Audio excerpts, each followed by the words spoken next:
This episode is brought to you by ShareBite. Looking to elevate your company culture? ShareBite is the ultimate meal benefit solution for boosting employee engagement and fueling productivity. Plus, for every meal your employees order, ShareBite makes a donation to feed someone in need. To learn more, visit go.sharebite.com/PMP.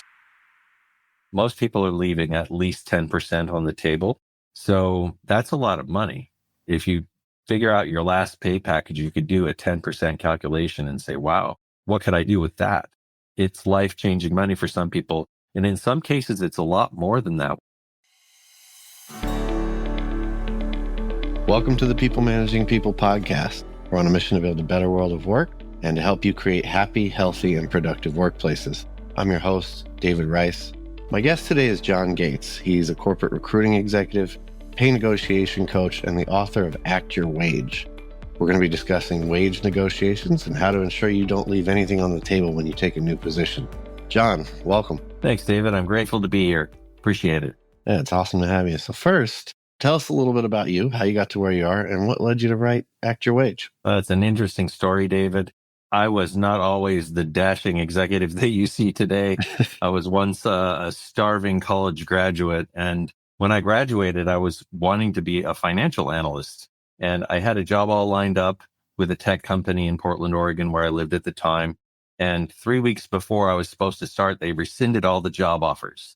And I was suddenly thrust into unemployment with a newborn son. And I was just terrified at the time that I was not going to get the career that I'd trained for. It was a real big disappointment. I tried really hard to find something new, and I ended up working for a recruiting agency, and they hired me because I had a degree and I looked good in a suit and I could speak Spanish.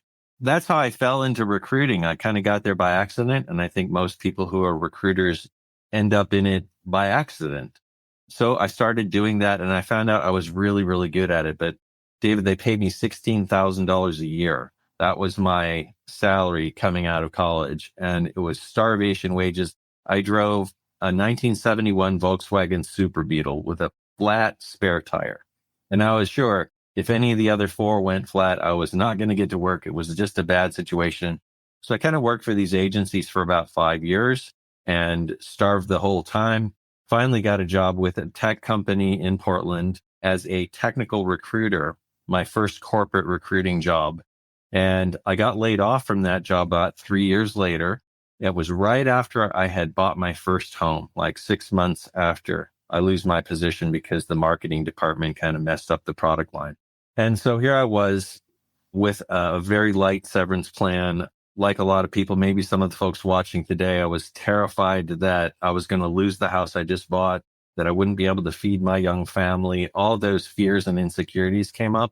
And so I cast the resume to the four winds to see where I would land. And I started getting phone calls from people like me. Like, I'm a recruiter, so I do this all day long. I call people and I say, I think your application looks pretty good, but tell me about your pay requirement. And that would kind of make my blood run a little bit cold because I knew if I answered it wrong, I wasn't going to get the chance to interview.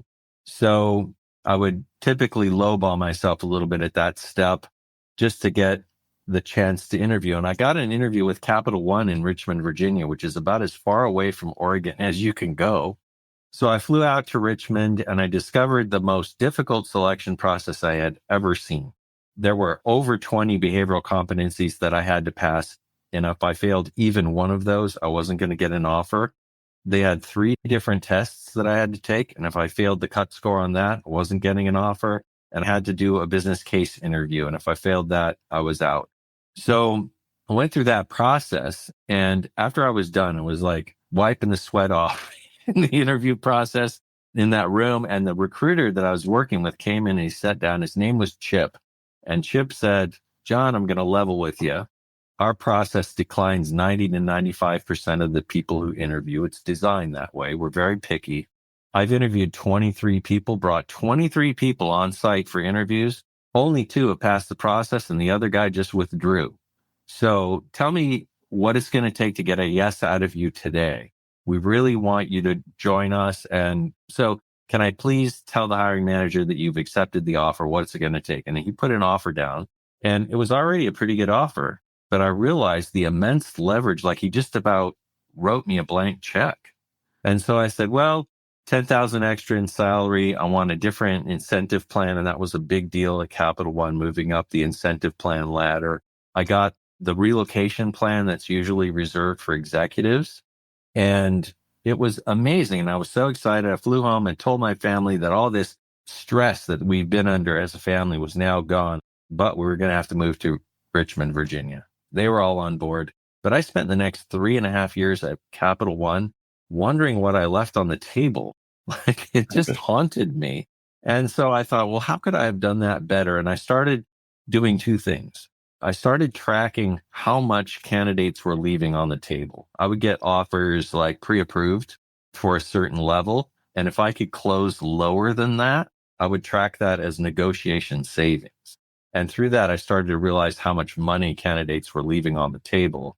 But I set a goal just for my own job security because I'd just been laid off. I wanted to cover my own annual salary every month just in negotiation savings. And I was able to do that. And the second thing I started paying attention to was the mistakes that candidates were making in the negotiation process. Sometimes they were a little too soft with me and they let me push them around a bit. Sometimes they lowballed themselves just like I did, or they'd come across as desperate. And that was a clear signal that I could probably close lower with them.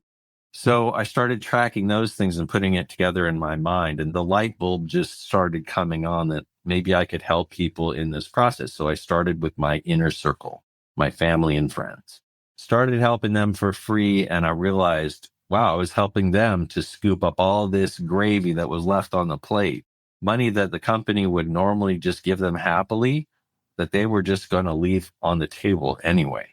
Eventually, I launched Salary Coach. And, the reason why I wrote the book, Act Your Wage, is because I know that there's a huge risk that if people start to negotiate their pay at the offer stage, there's a huge risk that that offer might be pulled. And I put together the Salary Coach method, which reduces that risk to almost zero. And I want people to have this information. So I've got the book, I've got video lessons, and I personally coach people. And so that's how I'm bringing this message to the world. Needs to be there. You start out the book talking about some winning principles, and that starts with understanding fears and what they're costing you. What are some of the things that drive people's fears, and how much would you say it ends up costing the average job seeker?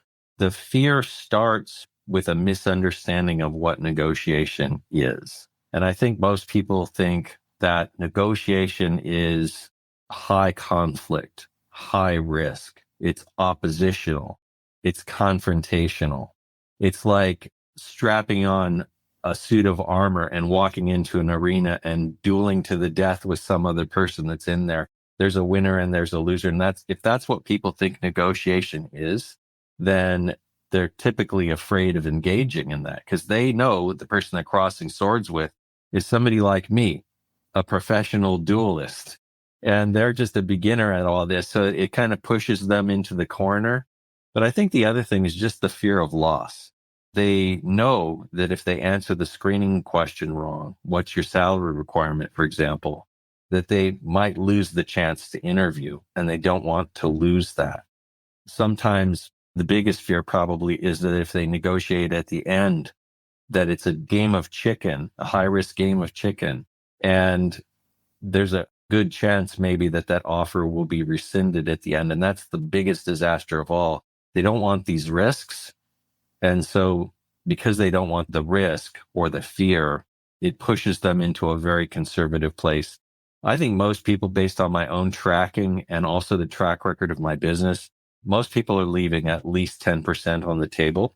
So that's a lot of money. If you figure out your last pay package, you could do a 10% calculation and say, wow, what could I do with that? It's life-changing money for some people. And in some cases, it's a lot more than that. When you get into the C-suite, there is more than that left on the table. 6 figures often is left behind. You don't work that hard to get to that far to leave all that behind, right? Exactly. Now you go on to introduce some key concepts here. And the first I want to talk about is this idea of gentle leverage and how to sort of work your way toward what you want in a way that builds some momentum for yourself throughout the process. So take us through that and how you sort of set a pace and tone for building a case for yourself. Sure. I think early in the process, like when you're an applicant and then you go into the phone screen, that's a point where you don't have much leverage yet because the company doesn't know who you are. They don't know that they want you quite yet. And so when I think of leverage, I think kind of a teeter totter. And early in the process, the company's holding most of the cards. It's easy to push you out of the process because people haven't fallen in love with you yet. So the leverage is against you. And you can feel, you can kind of sense when the leverage is coming your direction, when you feel like the power dynamic has shifted in your favor. They want you a little bit more than you want them. And that's how you build it over a period of interactions from the phone screen all the way through. You're talking about how you are in an active job search and you are interviewing with other companies. And if you're interviewing with other companies and other people want you, then that shifts the power dynamic slightly toward you.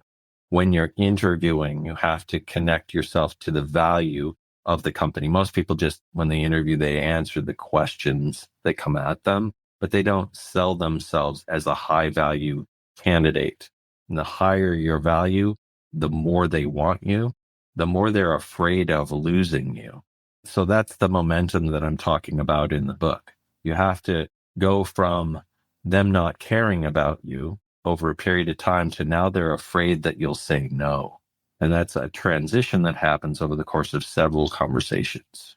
One of the things I thought was interesting in your discussion of pay transparency here and the use of salary information in job descriptions. It's something that we hear about all the time. We've all been hearing it in recent years. There's now laws in place in some states, though I sometimes wonder how much teeth they have in terms of enforcing these things. But there's been this public push for pay transparency, right? And you're saying in the book, it's not necessarily a good thing.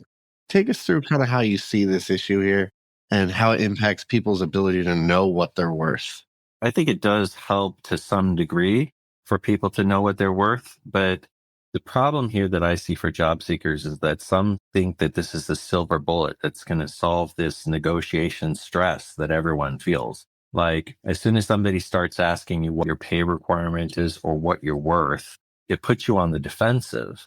And folks think that if this is posted out there, if the range is posted out there, that now they don't have to have that conversation anymore, but it's just not true. I think what people would prefer mostly would be to say, this job pays exactly X. Take it or leave it. And then people can say, well, I like that or I don't like that. But that's not how the real world works. Even in the pay transparency laws, they're going to be posting a range, but you don't know if they're posting the salary range or the range that includes the incentive plan. Most companies have an applicant tracking system that automates this and they're working it through a high volume of job postings. So they've got a data field in the ATS that says, what's the pay grade for this? It's going to connect to a table that says it's between A and B. And then that gets automatically imported into this thing. And it's probably salary, but it might just be minimum to midpoint. You don't know, for example, as the job seeker, you don't know if there's a grade above that they could offer. If you're interviewing for a director level position, could you come in at a senior director? They're probably only going to post the lower of the two ranges if that's possible.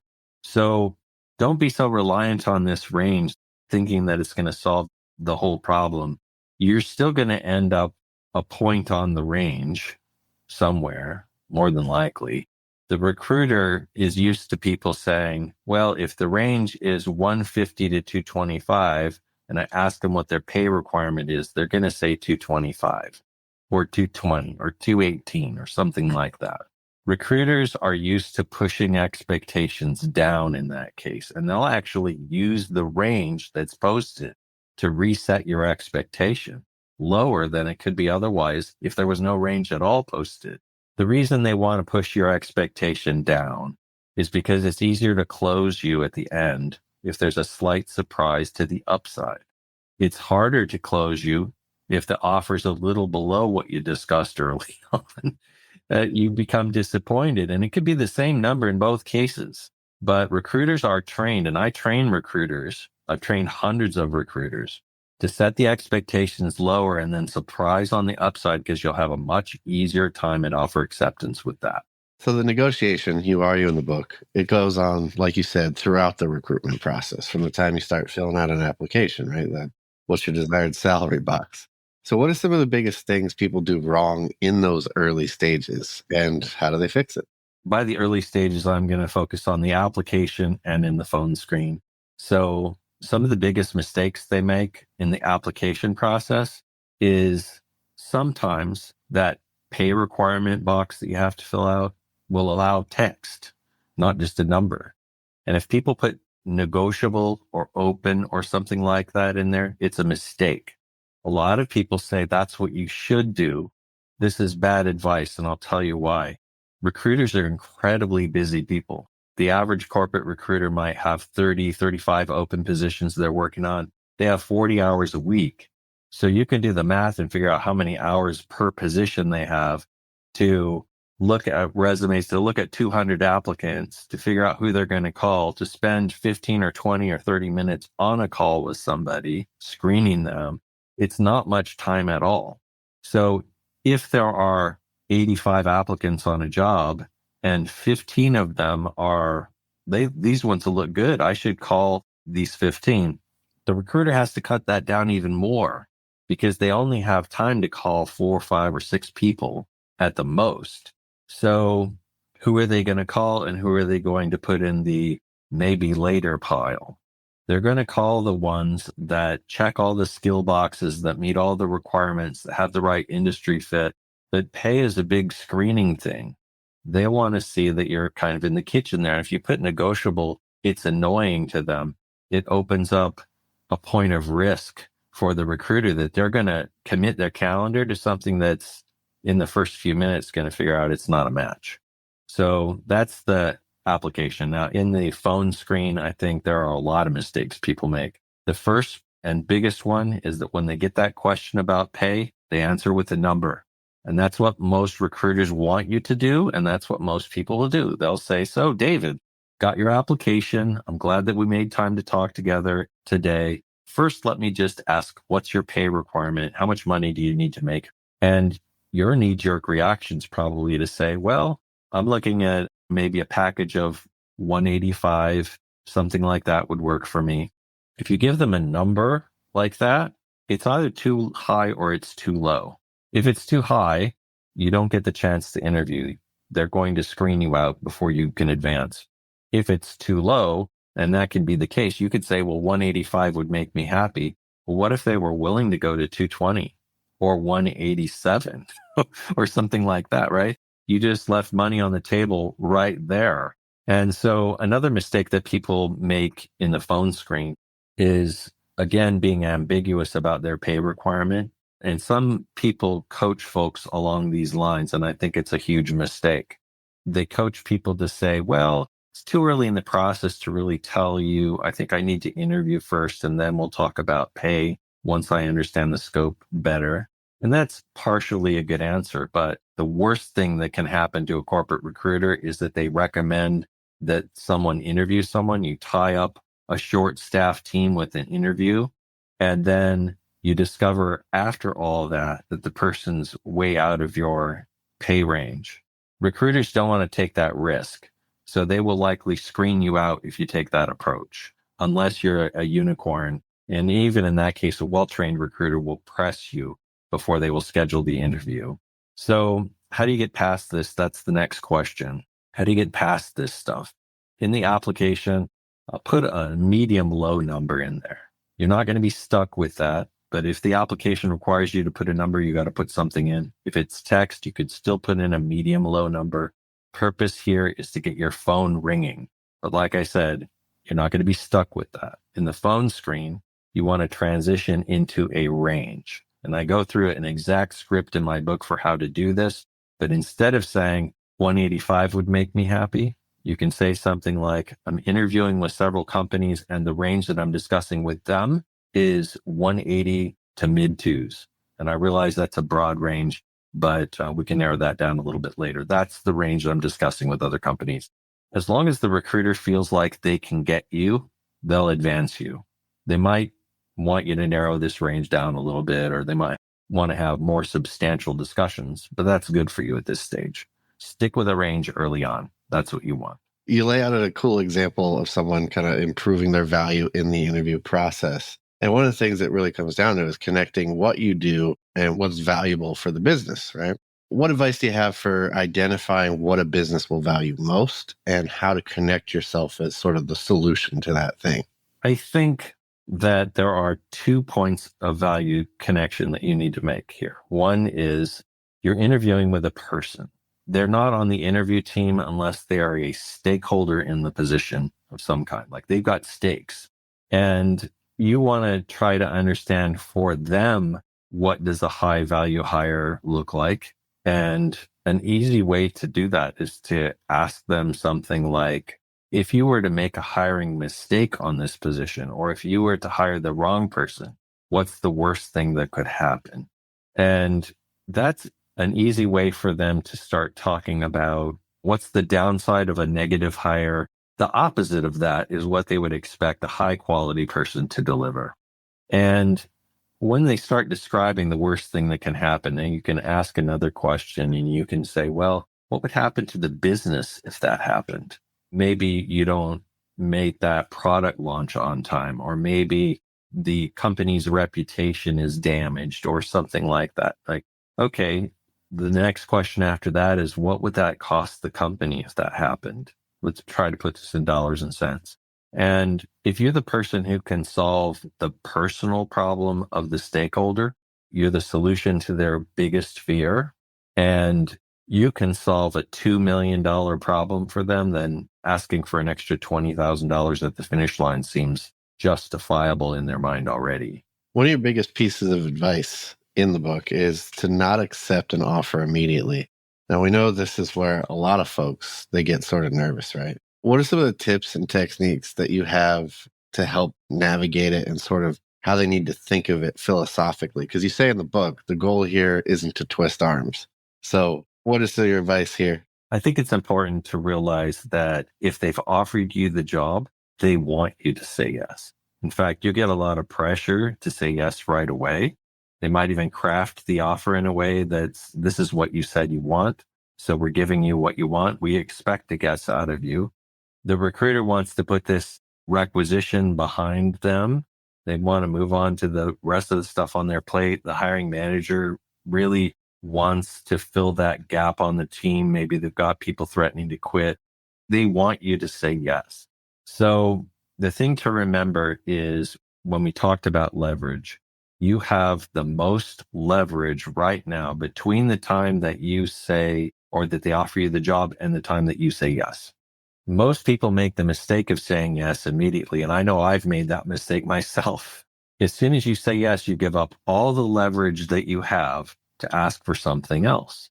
So if there's anything that you want, whether it's a better pay package, a better incentive plan, a different relocation plan, you want to work remotely instead of on site, you want a few more vacation days, whatever those things that you want, you need to ask for them in this window. So you got to be careful not to say yes right away, and instead ask for a couple of days, tactfully and carefully ask for a couple of days. If you do it right, it's not going to put your offer at risk. Then you can start asking a bunch of questions about the offer. That positions you to collaborate with them on what it's going to take to get you a yes. You both want the same thing. You want a yes. They want a yes. You're just telling them your obstacles. Here are the few things that are in the way of me saying yes. Can you help me to address these obstacles? And you invite them into a collaboration with you. That's the safe path. Well, before we go, there's a couple things we'll need to do. First, I want to give you a chance to tell people more about where they can connect with you, find out more about what you're doing, buy the book, all that. Great.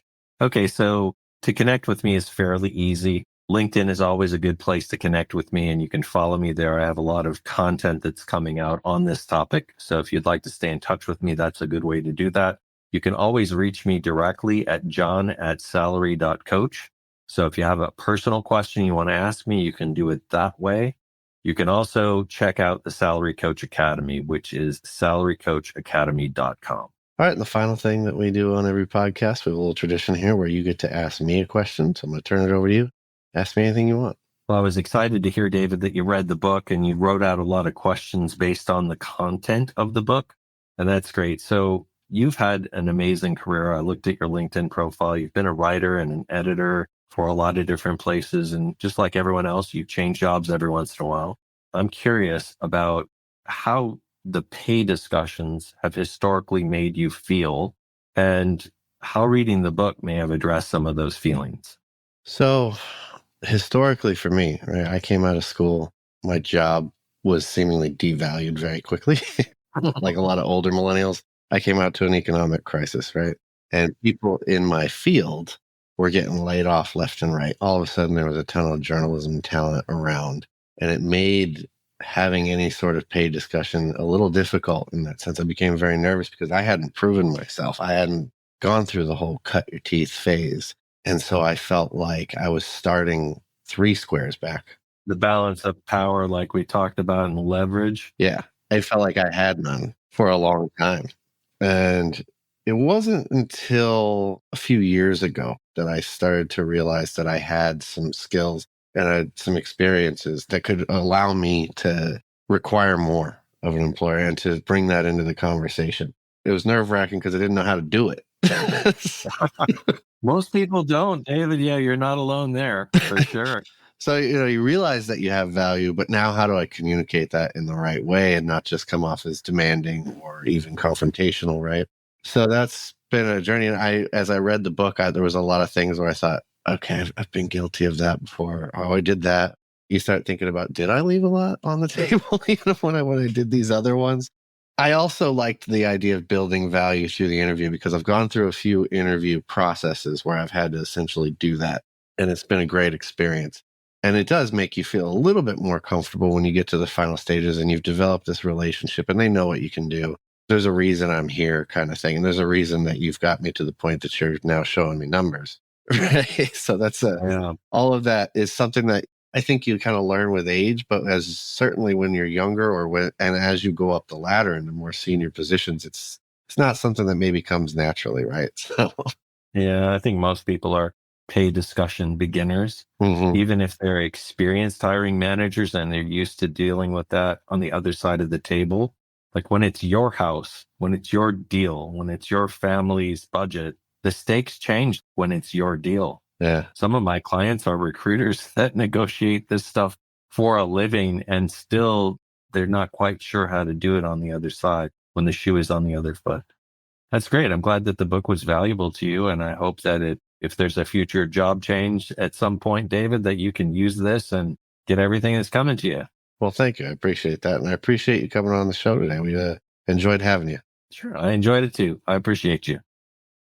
All right, listeners, until next time, do go on over to peoplemanagingpeople.com/subscribe. Get signed up for the newsletter if you haven't already. And until then, get ready for winter. Temperatures are dropping. Winter is coming.